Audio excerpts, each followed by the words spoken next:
I switched from dealing with a lot of problems at work to working at a candy store with Ben. It was a big change, but I liked it. Before, I was always busy fixing things at my job, but now I was surrounded by sweet treats. Ben's family owned the store, and soon I was helping with the money stuff. Our shop was doing well, and one Monday, Ben greeted me with a smile. Even though there was some tension, his smile made me happy. I mentioned that our sales were up because people loved the new chocolate we had. But Ben seemed a bit bothered. He joked about his mom still thinking he's the best at running the candy store. Then his mom, Linda, came in. She praised Ben but made a little jab at me. I tried to stay calm and just said good morning. Linda hinted that I should leave the business stuff to the experts and focus on helping Ben with the real work. Before things could get too tense, Ben defended me and said we were doing great. Because she's good at business, he said, slipping an arm around me to show he had my back. Linda didn't seem convinced, but she left us alone after saying as long as Ben was happy. That's what mattered. Ben apologized quietly for his mom's behavior. I tried to brush it off, saying it didn't bother me. We focused on running the shop together. Sugar Haven wasn't just a candy store anymore. It was our special place. But then things started to go wrong. Deliveries came more often, but they weren't candy. They were expensive things that made me worry about our finances. One evening, I found Ben opening a fancy new phone he'd ordered. I asked him if it was really necessary, considering other things we needed for the shop. But he shrugged it off, saying we deserved nice things too. It wasn't just the phone. Linda was also spending a lot, showing off new clothes all the time as if the store was her own personal runway. Look at this dress, Anna, isn't it lovely? Linda twirled around in a floral dress that seemed way too expensive for our budget. It's nice, I said, trying to sound indifferent. But shouldn't we save up to fix the sign outside? Linda brushed off my concern, patting Ben's cheek. Nonsense, the store is doing great, Benjamin, tell her. Ben, who was only half paying attention, agreed with his mom. Yeah, we're doing fine, Anna, don't worry. But worrying was exactly what I did. Every time I checked our finances, I saw the numbers didn't add up. Doing great wasn't the term I'd use when our profits were being eaten up by personal spending. I'm just saying we should be cautious. I brought it up again later that week as we looked at our finances. Maybe we should set a budget for personal expenses. Ben looked at me like I'd suggested something absurd. A budget? Come on, Anna, we're not that bad, and it's not like you to be stingy. That word stung.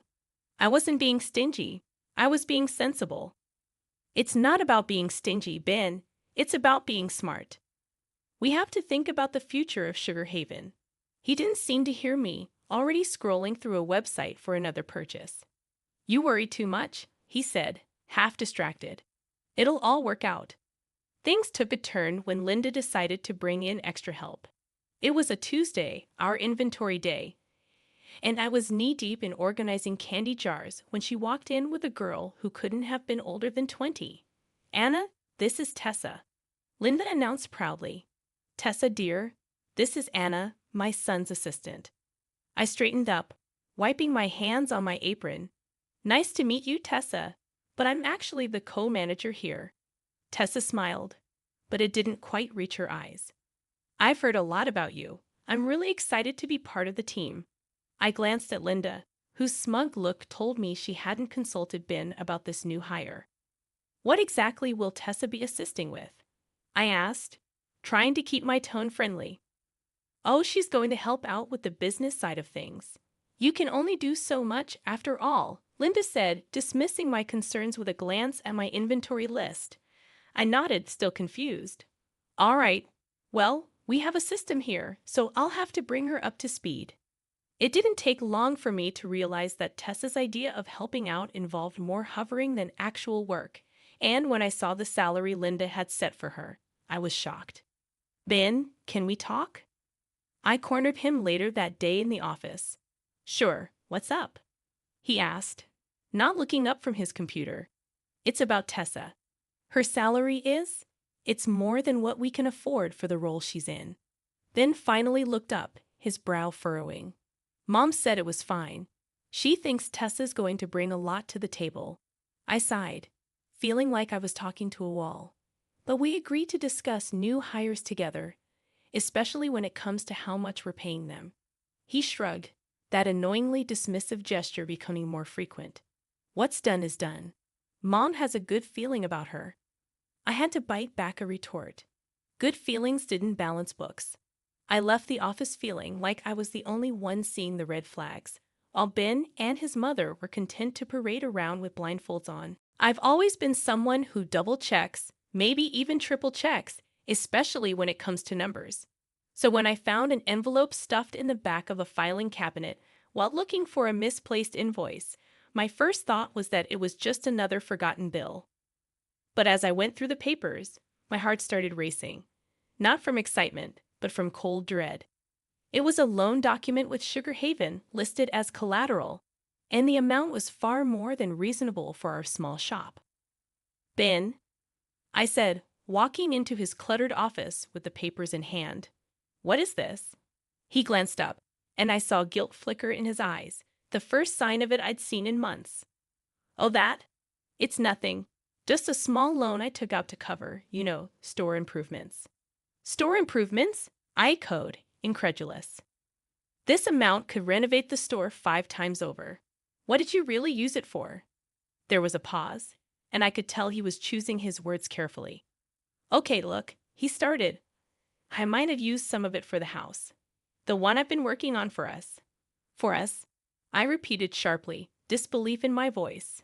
Or for your gadgets and whatever else you've been blowing money on. He stood up, his chair scraping back, a sound that grated on my patience. It's not like that, Anna. You don't understand. This is all going to pay off in the end. No, Ben, taking out a loan against the store without telling me, that's what I don't understand. How could you be so reckless? Before he could answer, Linda bustled in, her nose wrinkling as she saw the papers in my hand. What's all this about? She demanded. Ben tried to explain, but I cut him off, thrusting the loan papers at her. Did you know about this? She barely glanced at the documents before waving them off. Of course I did. Ben's just doing what's necessary for our future. And who are you to question him? You're just the help after all. The words stung, but they also ignited something inside me. Just the help? I said, my voice low but firm.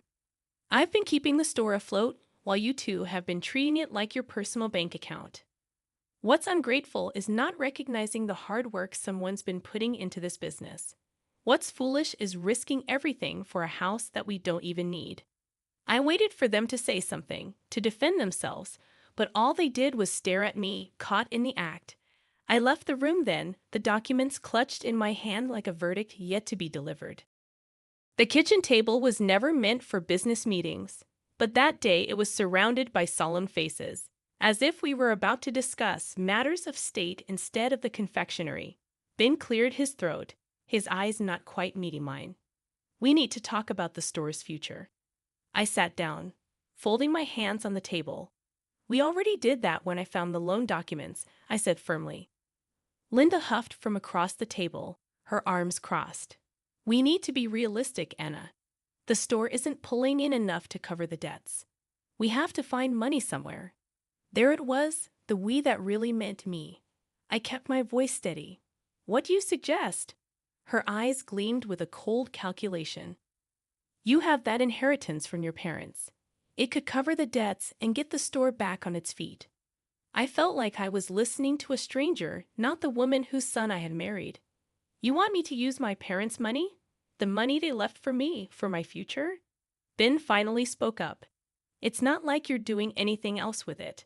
That money was meant for me, for my security, I said, disbelief clear in my voice. And what about our security? Linda shot back. You're part of this family now, aren't you? I looked between them, my heart sinking. I am, but it seems you only remember that when you need something from me. Ben shifted uncomfortably. It's not like that, but we're drowning here, Anna. So you expect me to just hand over my future, just like that? I asked. Linda leaned forward. If you care about this family, yes. I thought of the sacrifices I had made for the store, the long hours, the sleepless nights. If I do this, if I invest my inheritance, I want a third of the store. I want to be an official co-owner. The room fell silent. Then Linda laughed, a harsh sound that bounced off the walls. You, a co-owner. Don't be ridiculous. You're not business material. I stood up, my chair scraping loudly against the floor. Then you find another way to cover your debts, because my inheritance is not your emergency fund. Ben's face was unreadable, but Linda's was red with anger. You'd let this family business go under? I've tried to save it, I said, my voice quiet but firm. But I won't set myself on fire to keep you warm. I wasn't one for late-night visits to the shop, but something in my gut told me to go to Sugar Haven that evening. The place was dark, as expected, but the faint glow of a light from the back office wasn't. I pushed the door open, the familiar tinkle of the bell sounding almost ominous in the silence. The sweet scent of confectionery, which usually comforted me, now felt heavy, loaded with the scent of betrayal. As I walked towards the back, the murmurs from the office grew clearer, and then I saw them, through the partly open door. Ben, with his arms around the new assistant Tessa, who giggled at something he whispered in her ear. I pushed the door open fully, and they sprang apart, their expressions turning from shock to guilt within seconds. Anna, Ben stammered, straightening his shirt. What are you? It's not what it looks like. I crossed my arms, feeling a cold calm settle over me. Really? Because it looks like I just caught my husband with his arms around another woman. Tessa was smoothing her hair back, looking anywhere but at me. We were just going over inventory at midnight with the inventory in your arms, I said, my tone dry. Ben's eyes were pleading now. Anna, please, you're blowing this out of proportion. I laughed, short and humorless. Am I? Because from where I'm standing, it looks pretty clear to me. He took a step towards me, and I held up a hand. Save it, Ben. I don't know what's worse, the cheating or the pathetic lies. Tessa finally spoke up, her voice small. I'm sorry, Anna. I didn't mean for any of this to happen. I looked at her, really looked at her, young, naive, and caught in the web of a man who couldn't take responsibility for his actions. You should be. And you should also be looking for another job. Ben's protest was immediate. You can't fire her for this. I turned to him, my resolve steeling. I can, and I will. And I'll be looking for a good lawyer in the morning. His face paled. Anna, please, let's talk about this. There's nothing to talk about, I said, cutting him off. You've made your choices. Now you get to live with them. I didn't wait for his response. I walked out of there with my head held high, the sound of Ben calling after me fading into the background. The morning after I caught Ben was bright, a stark contrast to the mood in our home. I'd spent the night at my own place, the one I kept as a rental property. As I sat at the kitchen table, my phone buzzed with a message from Ben. I considered not even reading it. But curiosity got the better of me. It was a photo of a bank letter addressed to Ben, with the words final notice, immediate repayment required, standing out beneath it. He typed a message. We need to talk. This is serious. I typed back a simple, on my way, and got ready to face the music. When I arrived at the confectionery, Ben and Linda were already there, pacing like caged animals. Linda spotted me first, and her expression soured. Decided to show up, did you? She snapped as I walked in. I nodded, holding her gaze. You wanted to talk. Ben held out the letter to me. The bank's coming down hard. We could lose everything. I scanned the letter, the numbers not surprising me but still making my stomach turn. So what's your plan? Linda's plan was apparently to glare daggers at me. We wouldn't be in this mess if you just helped us when we asked. Ignoring her, I addressed Ben. What are you going to do? He ran a hand through his hair, looking defeated. I thought you could pay it off with your inheritance. My laugh was bitter. And I told you, I'm not doing that without a stake in the business. Linda stepped forward. You're being unreasonable, Anna. This is a family business. I met her challenge with a calm I didn't feel. And where was this family when your son was spending money we don't have and hiring his friends for fun? Ben started to say something but stopped, his eyes dropping to the floor. You don't get to play the family card. Only when it suits you, I continued. We'll figure something else out, then, Ben muttered. You'll have to, I agreed. Then Linda did something unexpected. She smiled, but it wasn't pleasant. Fine, but if you're not going to help, then you're out. We'll manage without you. You're fired. I stared at her, letting the silence stretch out before I matched her smile with my own. Okay, their surprise was almost comical. Just like that? Ben asked, his voice incredulous. Just like that, I confirmed. But I want you to know, I took photos of you and Tessa. I have records of all the money you've wasted. If you think you can fire me and sweep all this under the rug, you're wrong. Linda's smile vanished. You wouldn't dare. Oh, but I would. And when I leave, I'm taking all my hard work with me. You can explain to the bank why the business is about to tank without the person who was actually running it. Months had passed since I last set foot in Sugar Haven, and life had taken on a new kind of normal. The crisp sound of papers, the hum of focused conversations, and the sight of a crisis managed and resolved, these had replaced the scent of sugar and spice. I sat in my new office, a stark contrast to the confectioner's back room. When my phone rang, I glanced at the caller ID. It was Claire, a former employee at the shop, and the only one I still talked to. Hey Claire, what's up? I greeted with a hint of caution. News about Sugar Haven always carried a tinge of the past. You haven't heard. Claire's voice was a mix of pity and discomfort. The shop, they closed down last week. The bank foreclosed on them, and the house too. I leaned back in my chair, a weight lifting off my shoulders that I hadn't realized was there. I see, and Ben and his mother. There was a pause. They're not doing great. Rumor has it they've moved in with his aunt. No one's seen them much. I sighed, not quite sure how to feel. Thanks for letting me know, Claire. She hesitated before adding, Anna, everyone knows you were the heart of that place. It was never the same after you left. A small, sad smile touched my lips. I appreciate you saying that. How about you? Found a new job yet? Yeah, I'm working at a bakery downtown. It's not Sugar Haven, but it's a start. That's great to hear. You always had a talent for baking. I'm sure you'll do well there. We chatted for a few more minutes before saying goodbye. I hummed up and looked out the window at the bustling street below. There was a knock at my door, and my assistant peeked in. Your 3 o'clock is here, Anna. Thanks. Send them in, I responded, shaking off the remnants of nostalgia. The clients came in, a husband and wife team, looking worried about their own business. I stood to greet them, ready to dive into another challenge. We've heard great things about you, Anna, the wife said as we sat down. They say you're the best crisis manager in town. I smiled, the title sitting comfortably with me. I'll do my best to live up to that reputation. Now, tell me about your business, and let's see how we can turn things around. As they spoke, I listened, already forming strategies in my mind. This was my world now, where every problem had a solution, and every crisis was an opportunity.